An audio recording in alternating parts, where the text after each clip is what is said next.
को कि उसका हशर उसको जबरदस्ती रखा हुआ है। उसके पहले भी सब अंदर जाएंगे जो अंदर जाएगा वो स्कूल जाती थी। अस्सलाम वालेकुम, मैं शाहिद हुसैन हूँ। इस वीडियो में खासकर दो खबरों के हवाले से आपको अपडेट करना है। जो आपने इब्तिदा में आवाज़ देखी या चीखना चिल्लाना आहो बका करते हुए नजर आना, एक ये लड़की कशमाला की वालदा और उनकी खाला हैं। इनका मुकम्मल क्लिप मुकम्मल जो हाई कोर्ट में इन्होंने जो किया, यानी कि इनकी बेटी को जब भेज दिया गया तो उसके बाद फिर इन्होंने आहो बका की, अदालत से इंसाफ की अपील करती रहीं। वो पूरा क्लिप मैं आपको सुनाऊँगा वीडियो के सबसे आखिर में। लेकिन मैं इस वीडियो में दो अहम केसेस के हवाले से आपको तफसीलात से आगाह करना चाहता हूँ। एक तो ये है कि कशमाला के मामले में, और दूसरा ये है कि ज़हीर और शब्बीर के खिलाफ कराची से जो मुगविया का केस है उसकी तफसीलात आपके सामने रखेंगे। लेकिन एक तासुर ये दिया जाता है, और ना जाने लाहौर में बैठे लोगों को कौन ऐसी खबरें, झूठी और मनगढ़ंत खबरें अपनी जहाँ वो लोग खुद मौजूद भी नहीं होते, और वो ऐसी खबरें वहाँ पर जो है उनको फीड की जाती हैं, और उसके बाद फिर वावेला मचाया जाता है या एक तमाशा किया जाता है कि जिब्रान नासिर केस हार गए और उसके बाद फिर ये केस ही ख़त्म हो गया। यानी कि 14 साल से कम उम्र की बच्चियाँ, 17 साल से कम उम्र बच्चियां हैं, 15 साल या 16 साल या 13 साल, किसी को कोई फर्क नहीं पड़ता। उसको लोग बैठ के वहां से बैठ के वो प्रमोट करते हैं, और ऐसा तासुर दिया जाता है कि जिब्रान नासिर ये केस हार गए। और उसके बाद फिर जो माफियाज हैं, जो बच्चियों को, कम उम्र बच्चियों को जो वर्गला के, बहला फुसला के अपने माँ बाप से दूर करते हैं और शादी के बहाने से उसको ले जाते हैं, उस काम को प्रमोट करते हैं और बड़ी खुशियां भी मनाते हैं और बड़े ड्रामाई अंदाज में एक्टिंग भी करते हैं और रोना धोना तमाशा भी मचाते हैं। यहाँ पर इस केस की समाअत जो खासतौर पर पहले मेरे कशमाला के हवाले से जो तस्करा है वो करना चाहूंगा, और उसके बाद फिर जो ज़हीर के खिलाफ आज केस में सिंध हाई कोर्ट में कार्रवाई हुई उसकी तफसीलात आपके सामने रखूंगा। आप समझ जाएंगे कि मामला हुआ क्या है, किस तरह लोग झूठ, मकारी और फरेब को प्रमोट कर रहे हैं और ऐसे माफियाज को प्रमोट कर रहे हैं जो बच्चियों को बहलाने, फुसलाने और वर्गलाने में मुलव्वस है और पाया जा रहा है। क्या है? सिर्फ और सिर्फ जो मुझे खासतौर पर नजर आता है वो है बुग़्ज़, बुग़्ज़ और बुग़्ज़। बुग़्ज़ के अलावा कोई काम नहीं है, कोई किसी का मकसद नहीं है। केसेस में हार जीत होती रहती है। जब इसी तरह के केसेस में या इसी नौयत के केसेस में दूसरे वकला को अगर हार भी होती है या जीत भी होती है तो उस वक्त तो किसी को पेट में तकलीफ नहीं होती। अब न जाने जिब्रान के खिलाफ इस तरह का क्यों वावेला मचाया जाता है, क्या ऐसा मामला है, मेरी समझ से बालादर है। मैं समझता हूं कि अगर किसी को जानना है या किसी को मुश्किल टाइम में अगर कोई हो और जिनकी वो मदद करते हैं जिस अंदाज से, खुदा ना खासा कभी किसी के ऊपर मुश्किल टाइम है, वो फिर आपको पता चले कि जिब्रान नासिर उस वक्त किस तरह और किस हद तक आपकी मदद करता है। 24-24 घंटे वो, मैं तो कहता हूं 190 की स्पीड से, क्या मैं कहता हूं 4000 किलोमीटर की स्पीड से जो है वो मदद के लिए बंदा दिन रात लोगों के लिए कर देता है। बहरहाल मामला यह है कि इस केस की तफसीलात बताता हूं, लेकिन मैं एक बार फिर कहूंगा जिब्रान नासिर मेरे रिश्तेदार नहीं है, बहसीत वकील उनसे ताल्लुक है, अदालतों की वजह से उनसे ताल्लुक है, और जिस तरह वो मेहनत करते हैं हमारा काम है कि उनका काम लोगों तक पहुंचाएं। बाकी अगर हम नहीं भी पहुंचाएंगे उनकी सेहत पर कोई फर्क नहीं पड़ेगा, हम नहीं बताएंगे लोगों को तब भी उनकी सेहत पर कोई फर्क नहीं पड़ेगा। इस तरह पहले एस्टेब्लिशमेंट से लेकर नीचे तक सब लोगों ने उनकी तजलील करने की कोशिश की, तब भी उस बंदे को कोई नुकसान नहीं पहुंचा। आज भी अल्लाह ताला ने उनको महफूज रखा हुआ, अपनी पनाह में रखा हुआ है। इंशाअल्लाह शैतानों के शर से भी अल्लाह ताला उस बंदे को महफूज रखेगा, और इस तरह के जो तासुब परस्त लोग हैं अल्लाह ताला उस बंदे को महफूज रखेगा और ता देर तक लोगों की खिदमत का जज्बा जो उनके अंदर है वो उसको कायम रखेगा। मैं कतई नज़र कि मेरा उनसे कोई वास्ता है, कोई ताल्लुक है। मैं समझता हूँ जिस तरह ये एक केस की बात करते हैं, कुछ लोग जिब्रान नासिर को एक केस या दो केसेस की वजह से जानते हैं, मैं दर्जनों केसेस की वजह से जानता हूँ जो बंदा दिन रात एक करके मेहनत करता है। लेकिन कुछ लोगों ने उनकी तज़हीक करना, तजलील करना, उसका जो है वो उन्होंने मकसद बना लिया है। लेकिन मैं समझता हूँ कि पता नहीं लोगों ने मरना नहीं है, या मौत को क्यों भूल जाते हैं लोग, क्योंकि कभी उनके ऊपर कादियानत का, कभी जो है वो अहमदी का, कभी क्या क्या बहतान लगाते हैं। मतलब मैं खुद हैरान हूं, क्या उन्होंने कभी मरना नहीं है? जिस तरह लोग बैठ के प्रमोट करते हैं इस तरह की चीज़ों को, या उसके ऊपर बहतान लगाते हैं, एक मुसलमान को काफिर करार देने की कोशिश करते हैं। अल्लाह को जवाब देंगे इंशाल्लाह, और दुनिया में भी जलील और रुसवा होंगे। मेरा ईमान है कि जो जिब्रान नासिर पे खासतौर पर मुसलमान होने के बावजूद उसके ऊपर जो है वो तज़हीक अमेज जो है वो खासतौर पर इल्ज़ाम लगाया जाता है कि वो नऊज़ुबिल्लाह मुसलमान ही नहीं है। बहरहाल लोगों के पास कुछ और जज्बात होते नहीं, कुछ और चीज़ें होती नहीं, वो इसी तरह की चीज़ें पर बैठ के कीड़े उछालना, कीड़े निकालने की कोशिश करते हैं। अच्छा जनाबे वाला, ये खासतौर पर मैं अगर कशमाला की बात करूँ, ये परसों की तारीख का केस है। परसों यानी कि आज जुमेरात है, बुध और मंगल वाले दिन इस केस की समाअत हुई थी। उस समाअत के दौरान, उस केस की समाअत के दौरान मैं अकेला बंदा कोर्ट रिपोर्टर में मौजूद था, कोर्ट रूम में मौजूद था, बहैसियत कोर्ट रिपोर्टर की हैसियत से मैं वहाँ खड़ा होता और सारी चीज़ मैंने अपनी आंखों से देखी। और इससे पहले भी कशमाला का केस मैं अकेला यूट्यूब पर भी, टीवी चैनल पर भी रिपोर्ट कर चुका हूँ, शायद किसी को वो पहले इल्म नहीं होगा। तहरीरी हुक्मनामे में जो कुछ लिखा हुआ है, हम कोशिश करते हैं कि जजेस के ऊपर या उनके ऊपर कोई आँच ना आए, लेकिन जो वकला इस वीडियो को देखते हैं उनको पता है कि ये सिर्फ एक कुछ वकला जजेस नहीं बल्कि बेशतर वकला या बेशतर जजेस जो है वो कोशिश करते हैं कि अपने ऊपर कभी भी वो नहीं करते। जैसे उनका केस चलाने का मूड नहीं है, कोई भी है, तो वो ये लिख देते हैं कि जो फलां वकील है वो टाइम सीख कर रहा है, फलां वकील जो टाइम चाह रहा है, फलां वकील, मतलब किसी दूसरे के ऊपर माजरत के साथ टोपी रख के केस की समाअत मुलतवी कर दी जाती है। अपनी तरफ से अदालत कभी भी किसी भी जजमेंट में ये नहीं कहती कि जज आज केस नहीं चलाना चाहते थे या जज ने किसी वजह से जो है वो केस नहीं चलाया। वो कभी सरकारी वकला के ऊपर, कभी मुद्दई के मुलजिम के वकला के ऊपर, कभी किसी न किसी वकला के ऊपर रखकर अदालत उसको अगली डेट दे देती है या केसेस को डिस्चार्ज कर देती है। कभी भी अपने ऊपर अदालत नहीं रखती। जो वकला इसके मेरी वीडियोस को देखेंगे वो इस बात की तस्दीक करेंगे कि वाकई ऐसा ही होता है, कभी भी जजेस ने अपने ऊपर नहीं रखा। खासकर अगर हम बात करें इसी केस के हवाले से, तो जिब्रान नासिर कशमाला के केस में भी हारे नहीं है, केस जीते हैं।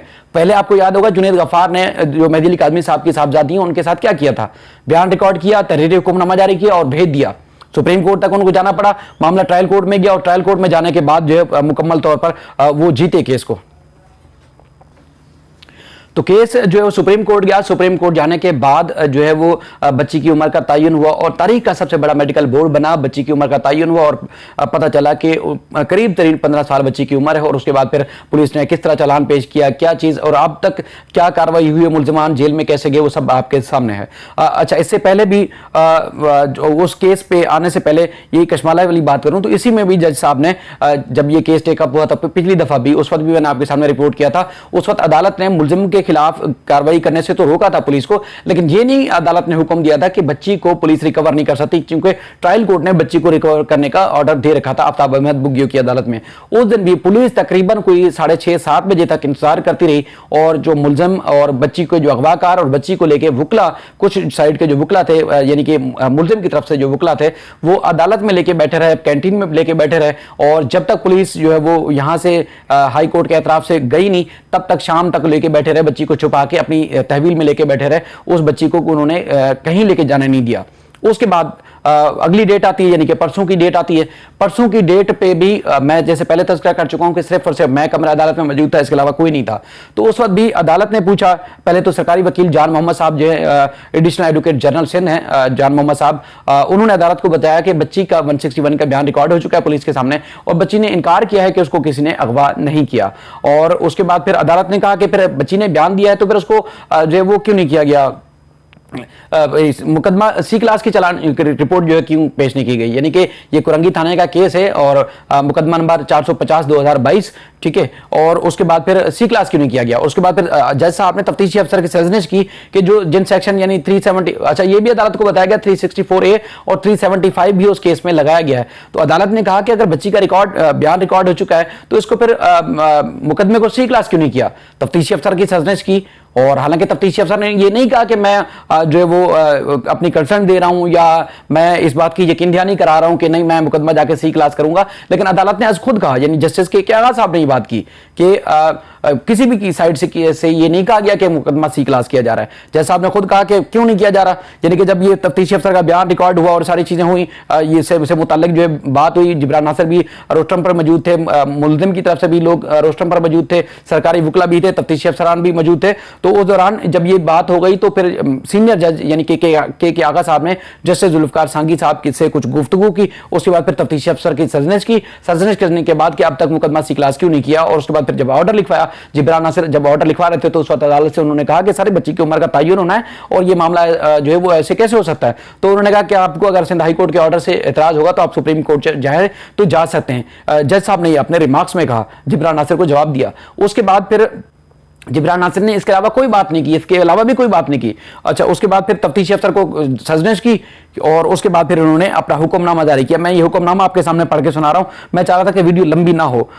उसके बाद फिर उसके बाद अदालत ने अपने हुक्मनामे में लिखा है कि तफ्तीशी अफसर ने लड़की का बयान रिकॉर्ड कर लिया है और लड़की ने अपने बयान में कहा है कि मैंने अपनी मर्जी से शादी की, मुझे किसी ने अगवा नहीं किया। 2 दिन जो है वो अदालत ने कहा कि तफ्तीशी अफसर ने अदालत को यकीन दहानी कराई है कि केस का चालान C क्लास जो है वो ट्रायल कोर्ट में जमा करा दिया जाएगा। हालांकि तफ्तीशी अफसर ने कोई यकीन दहानी जो है वो नहीं कराई थी। और उसके अलावा अदालत ने कहा कि अगर सन चाइल्ड रिस्ट्रेंट मैरिज एक्ट का जो के खिलाफ वर्जी हुई है तो मुतलका शख्स मुकदमा जो है वो दर्ज करा सकता है, यानी कि सन चाइल्ड रिस्ट्रेंट मैरिज एक्ट के तहत। और अगर सन चाइल्ड रिस्ट्रेंट मैरिज एक्ट के तहत मुकदमा दर्ज होता है तो पुलिस कानून के मुताबिक कार्रवाई करे। और यही वो चीज़ थी जिसमें मैं आपसे अर्ज कर रहा था कि जिब्रान नासिर को अब सुप्रीम कोर्ट नहीं जाना पड़ेगा, वो केस जीत चुके हैं। चूंकि अदालत ने कोई रास्ता उनका बंद नहीं किया कि ट्रायल कोर्ट में नहीं जा सकते या मुकदमे का जो सन चाइल्ड रिस्ट्रेंट मैरिज एक्ट की खिलाफ वर्जी का कोई मुकदमा दर्ज नहीं करा सकते। अदालत ने कहा कि जो पसंद की शादी करने वाली कशमाला और इसके अलावा अली रजा को बाहिफाजत उनकी मंजिल यानी कि जहां जाना चाहते हैं उनको पहुंचा दिया जाए। अच्छा, उनके वालिदैन का भी कहना है, दरखास्त में भी ये मौक़िफ़ था कि लड़की की उम्र 14 साल है और उन्होंने कहा कि उनके लड़की के वालिद ने कहा कि उनकी बेटी को अगवा किया गया और अली रजा के खिलाफ जो है मुकदमा अगवा और दीगर दफात के तहत कुरंगी थाने में दर्ज किया गया था और 28 जुलाई को इस बच्ची को अगवा किया गया था। अच्छा, अदालत का ये जब हुक्मनामा सामने आता है उसके बाद फिर वुकला, क्योंकि दर्जन भर के करीब मुलजिम साइड से वुकला थे और वुकला ने लाल जोड़ा बच्ची को पहना के लाए हुए थे। क्योंकि मैंने वो वीडियो उस वक्त इसलिए नहीं बनाई थी कि क्योंकि पूरी कम्युनिटी एक हो जाती है। बहुत सारे लोग तो कहेंगे कि भाई तुम्हारी जिम्मेदारी ये वीडियो बनाओ और दिखाओ लोगों को। तो उसके बाद फिर हुआ ये कि वो वीडियो मैंने इसलिए नहीं बनाई कि एक तो वुकला आपको पता है कि जो उनका बिहेवियर होता है, दूसरा माँ बाप भी इस हद तक, जिस तरह मेहदी काज़मी साहब ने आगे जाके मीडिया को इजाज़त दे रखी थी या मीडिया को इजाज़त थी कि उनका केस को रिपोर्ट करें, वालिदैन की तरफ से भी ये परमिशन में नहीं थी कि उनके केस को इस हद तक उछाला जाए। और उसके बाद खास तौर पर जब बच्ची को वुकला एक वकील साहब ने हाथ में हाथ डाला, छोटी सी बच्ची, मासूम बच्ची थी, बुरका नकाब वगैरह भी कुछ नहीं था, लाल कपड़े पहने, और जो वो मुलजिम साहब थे, जो दूल्हे मियाँ थे, वो पीछे यूं आ रहे थे, यानी कि जिस स्पीड से वो जा रहे थे वुकला साहबान, और वो पीछे दौड़ते आ रहे थे, यानी कि वो पहुंच भी नहीं पा रहे थे, उनसे चला भी नहीं जा रहा था उस मुअज़्ज़ज़ मुलजिम से। तो बहरहाल वुकला साहब दूर तक ले गए और अपनी गाड़ी में बिठा के उसको, लड़की को ले गए। अच्छा, कहने का मकसद ये कि थोड़ी देर हुई वहाँ, और लड़की वालों को जब पता चला कि उनके केस का ये सीन हो गया है तो उसके बाद उन्होंने, वालिदैन ने ठीक ठाक आहो बका की और उनके साथ इसी तरह की लड़ाई झगड़ा, यानी कि जिस अंदाज में खवातीन को आप मोहल्ले में देखते लड़ते झगड़ते, तो इसी तरह जो बच्ची की मुतासरा फैमिली थी वो जब अदालत से इंसाफ ना मिलने के ऊपर चीखम चिल्ला या आहो बका कर रही थी और आहगरिया कर रही थी कि अदालत कैसे इंसाफ नहीं दे सकती और हमारी बच्ची को हाथ में हाथ डालकर ये मुलजमान और उनके खानदान और वुकला जो है लेके चले गए और बच्ची हमारे हवाला नहीं की, छोटी बच्ची है, मासूम बच्ची है। तो फिर वहां पर जो मौजूद खवातीन पुलिस एहलकार थे उन्होंने इसी तरह का झगड़ा किया जैसे मोहल्ले में खवातीन जो है वो झगड़ा करती हैं, यानी कि पुलिस एहलकार फरमा रही थी, खवातीन जो थी हमारी मुअज़्ज़ज़ ज़हरे, वो कह रही थी कि अपनी बेटी को समझाती ना और जाके समझाओ ना, अपनी अच्छी बेटी की तरबियत करनी थी ना, वो इस तरह लड़ झगड़ रही थी। तो मैंने उनकी भी वीडियो इसलिए नहीं बनाई कि वो भी खवातीन हैं और वो भी खवातीन हैं। बाद में मैंने उनको, पुलिस एहलकार खवातीनों को कहा कि देखें आपने बहुत गलत किया, ये इस तरह आपका सिक्योरिटी फराहम करना, ड्यूटी फराहम करना आपका जो आपकी ड्यूटी है, इसके अलावा आपका कोई और काम नहीं है कि आप किसी खानदान की तज़हीक करें। अगर उनको अदालत से कोई शिकवा है तो वो शिकवा ठीक है, आपकी एक सिक्योरिटी और एक हदूद है, लेकिन आपकी सिक्योरिटी आपका काम है, लेकिन औरतों की तरफ लड़ना आपका काम नहीं है, चाहे आप लेडीज पुलिस एहलकार हैं या मर्द पुलिस एहलकार हैं। तो हमने, चूंकि आपकी वीडियो क्लिप अगर वायरल होता तो आपकी तज़हीक होती, इसलिए आपकी तकरीम की वजह से कि आप खातून हैं और पुलिस वाली हैं, इसलिए हमने आपकी वीडियो नहीं बनाई। तो उन्होंने शुक्रिया अदा किया, ठीक है बिल्कुल आपने अच्छा किया। बहरहाल हमने खवातीन बाहर आ गई, फिर हमने वीडियो बनाई और वो ये 1 मिनट के बाद तकरीबन आप वीडियो देखेंगे। बल आज MLO से मुतालिक जो मुलजिम ज़हीर के खिलाफ केस की समाअत सिंध हाई कोर्ट में जस्टिस सलाउद्दीन पंवर साहब की अदालत में होनी थी। जस्टिस सलाउद्दीन पंवर की अदालत में चूंकि जो मुलजमान के वकला है वो पेश हुए। जिब्रान नासिर साहब की तबीयत आज नासाज थी, चूंकि पिछले 3-4 महीने से आपके सामने और वायरल भी आया हुआ है, तो मेरी खुद भी तबीयत ठीक नहीं थी, आज मैं खुद भी कोर्ट नहीं जा सका। तो कल शदीद रात तक, देर तक बुखार था, दवाई वगैरह ली, टेस्ट भी करवाया, अल्लाह का शुक्र बेहतर है अब। तो उसके बाद फिर जिब्रान नासिर जो है नहीं आए, तो इसलिए अदालत ने उनको टाइम दे दिया। चूंकि चालान के ऊपर भी और दीगर चीज़ों पे भी समाअत होना थी, तो जो मुलजिम के वकला है उनकी तरफ से कहा गया कि हमने, चूंकि लाहौर से और कहा जाता है कि इस्लामाबाद या पंजाब से आते हैं, तो उन्होंने कहा हमने तो बाकायदा तौर पर अब कराची में घर ले लिया है, तो लिहाजा हमें जल्दी तारीखें दी जाए और हम इस केस को फाइट करना चाहते हैं। अदालत ने कहा अब केस की जो मजीद समाअत होगी वो 20 जो है सितंबर को होगी, यानी कि जो पहले से निकाह खान और गवाह जेल में हैं, उनकी दरखास्त जमानत पर जो फैसला महफूज हुआ है वो कब सुनाया जाएगा उसके ऊपर अभी फिलहाल कोई बात नहीं। एमएलओ और इसके अलावा जो चालान है, चालान को जो चैलेंज किया गया उसकी समाअत अब 20 सितंबर को होगी। अगर कोई इनमें से फरीक चाहते हैं कि फौरी तौर पर सुना जाए तो इनकी दरखास्त की कार्रवाई मजीद हो सकती है। मजीद कुछ तफसीलात हैं, कुछ अहम तरीन तफसीलात हैं जो कि आपके सामने रखनी है। इंशाल्लाह आने वाली वीडियो में जरूर आपके सामने रखूंगा, अपना ख्याल रखिएगा। अब आप वो शॉर्ट सुने उन खवातीन का जो अदालत के अंदर, अदालत के बाहर इहाता अदालत में अपनी बेटी छिन जाने के ऊपर जो वो आहो बका कर रही थी। आज इंसाफ नहीं हुआ हमारे साथ। उस लड़की को मेकअप करा के ठंडी हो रही है, लड़की का रंग काला हो गया। क्या हम अपनी बहन बेटियों को पहचानते नहीं है? मैं अपनी भांजी को पहचानती नहीं हूँ, पहचानती हूँ मैं अपनी भांजी को। क्या उसका हशर हो रहा है? उसको जबरदस्ती रखा हुआ है। उसको पहले भी सब अंदर जाएंगे, जो अंदर जाएगा वो स्कूल जाती थी। उस लड़की को पकड़ के कहते थे अंदर जाएगा, उस लड़की को पकड़ के जो शामिल है इसमें पूरा खानदान शामिल है, सब जाएंगे। ये सब शामिल है, सब अंदर जाएंगे। और उसके साथ जो सावरा पूरी टीम है और उसके सारे जो साथ मिले हुए सब अंदर जाएंगे। लड़कियों को भेजते हैं ये 14-13 उनका ये कहना है कि बच्ची जाना नहीं चाहती आप लोगों के साथ। उनका ये एक बारी बारी बात करें ना, बारी बारी बात। जब ये लड़की स्कूल जाती थी ना, स्कूल के ड्राइवर को रोक लेते थे और लड़की को धमकी देता था इनका बेटा। लड़की को धमकी दी गई थी 3 महीने पहले के, तेरे बाप को हम गोली मार के उड़ा देंगे। ये जो हमने मना किया था इसको अगवा करेंगे। आप वालिदा हैं? जी ये वालिदा है, वाला की वालिदा है। ठीक है, ठीक है। ये लोग केस को बंद करने के लिए पीछे गाड़ी आ रही है। और जिसमें क्या है अनाज अयान जाहिद, ये जाहिद ब्लैकमेलर है, ये रिश्तेदार नहीं है। ये गवर्नमेंट सर्विस का ये इसकी करनी चाहिए। इन लोग को सहूलतें दे रहे हैं, गलत कर रहे हैं।